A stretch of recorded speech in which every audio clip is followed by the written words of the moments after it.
Assalamualaikum warahmatullahi wabarakatuh. Selamat pagi, salam sejahtera untuk kita semua. Sebelumnya, saya ucapkan terima kasih kepada dosen pengampu mata kuliah pengantar hukum bisnis dan rekan-rekan mahasiswa lainnya yang sudah memberikan kesempatan kepada kelompok 9 untuk mempresentasikan hasil kerja kelompok kami, di mana judul materi kami ini yaitu mengenai hak paten. Namun sebelum itu izinkanlah kami memperkenalkan anggota kelompok kami. Dengan saya sendiri, Dianatul Hikmah. Di sini saya bertindak sebagai moderator sekaligus juga penyaji materi, dan rekan kedua saya ada Reni Oktaviani, dia juga bertindak sebagai penyaji materi sekaligus notulensi, dan terakhir ada rekan saya Nurila. Di sini dia bertindak sebagai penyaji materi. Untuk mempersingkat waktu, mungkin bisa langsung saja kita masuk ke materi pertama, di mana dalam hal ini akan disampaikan langsung oleh saya sendiri. Nah, untuk materi pertama yaitu mengenai maksud dari hak paten. Apa sih itu hak paten? Mungkin kita bertanya-tanya ya, apa sih itu hak paten? Nah, mengacu pada bunyi Undang-Undang Nomor 14 Tahun 2001, hak paten itu sendiri adalah hak khusus yang diberikan oleh negara terhadap si penemu atas penemuannya selama waktu tertentu untuk melaksanakan sendiri penemuannya itu. Secara sederhana, hak paten ini dapat kita artikan sebagai hak istimewa yang diberikan kepada inventor atas invensinya, di mana dia itu memiliki klaim resmi atas kepemilikannya. Itu dia pengertian atau maksud dari hak paten itu sendiri. Kemudian yang selanjutnya itu kita masuk ke apa sih fungsi dari hak paten itu sendiri dalam dunia perbisnisan. Nah, kalau fungsi dari hak paten itu dalam dunia perbisnisan ada berbagai macam-macam fungsi. Ada yang pertama itu jaminan perlindungan hukum. Nah, ketika kita sudah memiliki hak eksklusif atau hak paten, otomatis kita mempunyai pengakuan yang sah di mata publik, di mata umum. Entah itu pengakuan sah terhadap ide atau produk yang kita miliki. Sehingga apabila sewaktu-waktu ada masalah yang terkait dengan ide kita, hal ini juga dapat melindungi kita. Untuk fungsi yang kedua itu menambah kepercayaan konsumen. Ketika kita sudah diakui secara resmi oleh negara, otomatis rasa kepercayaan konsumen terhadap produk kita atau ide kita itu semakin baik. Nah, dengan hak paten, perusahaan memiliki bukti yang kuat bahwa semua ide atau produk yang berasal dari perusahaan kita itu asli dari perusahaan kita. Fungsi yang ketiga itu memberi tambahan keuntungan. Hal ini bisa kita dapati ketika orang lain ingin menggunakan karya atau menggunakan karya kita tersebut, maka mereka harus membayar kepada perusahaan kita sebagai bentuk perizinan penggunaan. Dan selanjutnya itu mengurangi plagiarisme. Plagiarisme ini adalah hal yang sangat merugikan bagi si pemilik ide, apalagi tanpa izin penggunaan. Nah, dengan adanya hak paten, ide tersebut akan dianggap oleh semua orang sebagai milik pribadi atau kelompok dan memiliki kekuatan hukum yang kuat. Selain mengurangi plagiarisme, hal ini juga dapat mengurangi eksploitasi karya. Eksploitasi karya ini biasanya dilakukan oleh pihak-pihak yang tidak bertanggung jawab. Namun dengan adanya hak paten atau hak eksklusif, ini akan melindungi inovasi perusahaan kita berdasarkan hukum yang sudah berlaku di Indonesia, sudah ditetapkan di Indonesia. Adapun fungsi-fungsi lainnya itu yaitu dapat mengurangi kompetitor maupun memperluas jangkauan bisnis. Nah, itu dia fungsi dari hak paten dalam dunia perbisnisan. Selanjutnya materi yang ketiga yaitu mengenai cara mendaftarkan hak paten di Indonesia. Hal ini sangat penting kita ketahui karena sewaktu ke waktu bisa jadi kita bisa mendaftarkan hak paten kita, hak atas kepemilikan ide kita.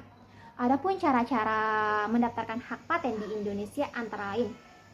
Pertama, kita akan mengisi formulir resmi dari situs resmi DJKI, di mana sesuai di mana data-data yang kita isi itu sesuai dengan kenyataannya ya. Kemudian jika kita melakukan pendaftaran secara offline atau secara langsung, adapun berkas-berkas yang kita perlukan yaitu fotokopi KTP, fotokopi akta kelahiran, fotokopi peraturan pemilikan bersama. Nah, langkah selanjutnya setelah itu semua, kita juga harus menyiapkan 10 helai etiket merek kita yang akan kita ajukan. Ketiga, pihak DJKI akan melakukan pemeriksaan terhadap formulir yang kita ajukan. Setelah semuanya dirasa beres, maka kita akan bisa masuk ke tahap selanjutnya. Keempat, tahap publikasi atau pengumuman setelah pemohon mengirimkan pengajuan paten kepada pihak DJKI. Terus yang kelima itu pemeriksaan substansif dilakukan setelah ujian dinyatakan lulus, dan terakhir pemohon akan menunggu hingga sertifikat paten ada di tangan setelah melalui berbagai proses dan dinyatakan clear. Itu dia materi yang dapat saya sampaikan. Selanjutnya pembacaan materi dari saudari saya Nurila. Kepada Nurila saya persilahkan. Sini saya akan menjelaskan sedikit tentang produk apa saja yang bisa dan tidak bisa dipatenkan dari sebuah bisnis. Ada beberapa hal yang bisa untuk dipatenkan, yaitu yang pertama teknik olahraga, teknik kedokteran, metode bisnis, aplikasi atau perangkat lunak, mesin, produk. Sedangkan yang tidak bisa untuk diberikan hak paten yaitu yang pertama, produk yang bertentangan dengan moralitas, hukum dan agama, zat-zat alamiah, perangkat lunak yang menerapkan algoritma serta rumus matematika.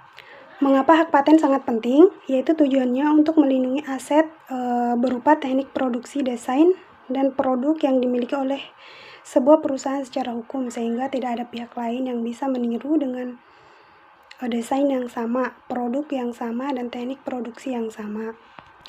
Untuk subjek hak paten, yaitu inventor itu sendiri. Sedangkan permohonan hak paten, hal-hal yang dimuat dalam surat permohonan diantaranya itu meliputi tanggal, bulan dan permohonan, alamat lengkap dan alamat jenis permohonan.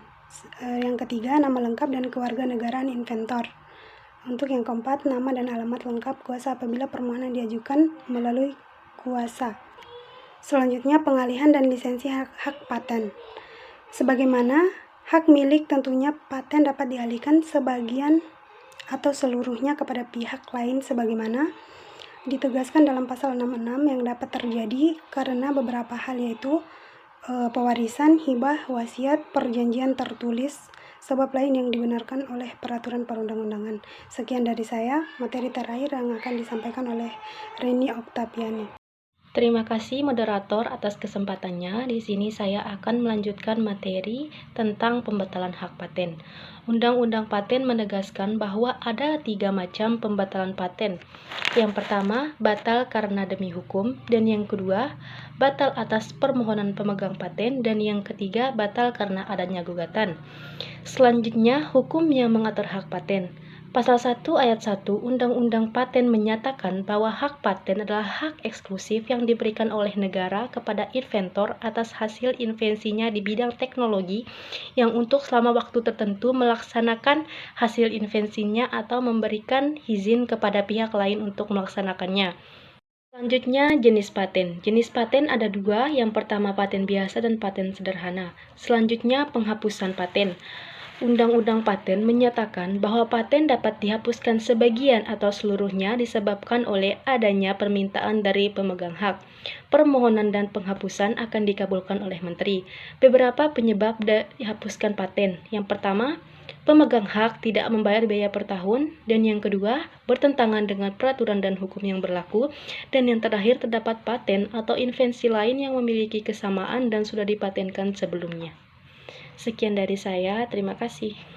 Oke, itu dia penyampaian materi dari kelompok kami, yaitu mengenai hak paten. Adapun kesimpulan yang dapat kita tarik dari penyampaian materi-materi tadi, nah, hak paten ini merupakan hak istimewa atau hak khusus yang diberikan kepada inventor atau terhadap si penemu atas penemuannya itu, dimana hal ini dia memiliki klaim resmi terhadap kepemilikan, baik itu mengenai produk, ide maupun sebagainya. Pemegang hak paten adalah seorang inventor sebagai pemilik paten atau pihak yang menerima hak tersebut dan terdaftar dalam daftar hak paten. Nah, hak paten itu sendiri diatur dalam Undang-Undang Nomor 14 Tahun 2001 tentang paten. Mungkin itu dia dari kelompok saya. Apabila ada salah kata atau lainnya mohon dimaafkan. Akhir kalam, wassalamualaikum warahmatullahi wabarakatuh.